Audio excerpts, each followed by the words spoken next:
Buen día. Vamos a ver cómo resolver algunos ejercicios para encontrar ángulos desconocidos en triángulos isósceles y equiláteros. Como ustedes ven, está ahí en la página 110 del libro de colores. En estos ejercicios es muy importante la observación de lo que me dicen, del dibujo y también de los datos que me dan.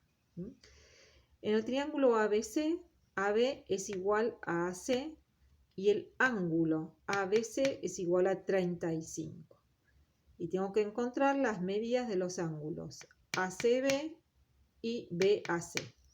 Acuérdense que cuando yo tengo tres letras, la letra del medio del ángulo corresponde al vértice. Entonces, si me dicen ángulo ABC es igual a 35, el ángulo que tiene el vértice en B mide 35, coincide con el dibujo. Otro dato importante que me dieron es que AB es igual a AC. Si yo veo el dibujo, están las rayitas que me dicen que el lado AB es igual al lado AC. Ahora bien, ya tengo mi triángulo y mis datos ubicados. ¿Qué es lo que pienso? Tengo un triángulo que tiene dos lados iguales. Es un triángulo isósceles. Recordemos que los ángulos opuestos en un triángulo isósceles, los ángulos opuestos a los lados iguales, son iguales. O sea que el lado AC tiene como ángulo opuesto 35. Y el lado AB, como es igual al BC, tiene como opuesto también 35. O sea que ahí ya conozco la medida del ACB. El ángulo ACB es 35 grados por ser opuestos a lados iguales. Esa sería la justificación, por ser opuesto a lados iguales en un triángulo isósceles. ¿Cómo calculo el BAC? Yo sé que la suma de los tres ángulos de un triángulo es de 180 grados. Si a 180 le resto el B y le resto el C, me va a dar el ángulo A, que sería en este caso 110. Vamos a continuar. Ahora tenemos el triángulo DF, donde me dice que DE es igual a DF y que el ángulo EDF es igual a 68. Entonces, ubiquémonos en nuestro triángulo. El DE es igual al DF, por eso tengo una rayita. Y ahora el ángulo que me dan es el EDF, que sería el que es distinto, el que no es igual. ¿Cómo calculo los otros dos? Que ya sé que van a ser iguales porque son los opuestos a los lados iguales. Yo sé que la suma de los tres es de 180 grados, o sea que yo puedo decir que 180 menos 68, que es 112, va a ser la suma de estos dos. Como yo sé que estos dos son iguales, lo divido por 2 y me va a dar cada uno de estos. 56 grados. Si yo, para corroborar, sumo 56 más 56 más 68 y me tiene que dar 180. Ven que los datos son muy importantes.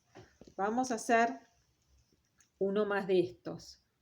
Vamos a hacer el D. Me dice que en la figura PQ es igual a PR. PQ es igual a PR. Tengo las dos rayitas. Y que el ángulo TRS es de 75. ¿Sí? Y a su vez me dice que QRT y PRS son líneas rectas.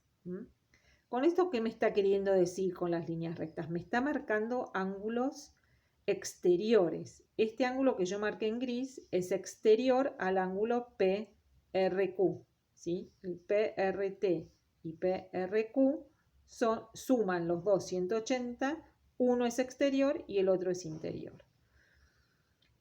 A su vez me dice que este triángulo es isósceles, o sea, yo sé que este ángulo PRQ va a ser igual al PQR, que es el que yo tengo que averiguar.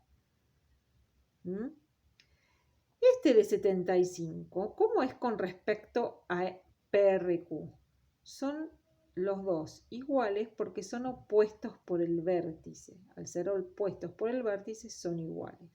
O sea que yo sé que PRQ es de 75 por opuesto por el vértice. Y entonces PQR va a ser igual a 75 por ser ángulos opuestos a lados opuestos en un triángulo isósceles. Ven como todos los datos me van sirviendo. En este caso, me dice que en el triángulo WXY, WX es igual a XY, que es igual a WY, o sea, me dice que los tres lados son iguales. Si los tres lados son iguales, ¿cómo es este triángulo? Es equilátero, ¿sí? ¿Y cómo son los ángulos en un triángulo equilátero? Son iguales, o sea que cada uno va a medir 60 grados. ¿Cómo puedo calcular la medida de WYZ? Yo sé que WYZ es el ángulo exterior a WYX. Entre los dos suman 180. Si yo sé que el interior es de 60, el exterior va a ser 180 menos 60. Esa es una forma de averiguarlo. La otra forma es la que plantea acá el libro. Yo sé que el ángulo exterior va a ser igual a la suma de los ángulos interiores que no son consecutivos a él, que no están pegaditos. O sea que X más W va a ser igual a este ángulo exterior. Como cada uno mide 60, 60 más 60, 120 y llegué a la misma conclusión. Ahora hagan ustedes solitos el hagámoslo. Acuérdense que cuando yo tengo el cuadradito es un ángulo recto. Fíjense bien las cosas que les dicen. Y después tienen que hacer la actividad 4. Manos a la obra.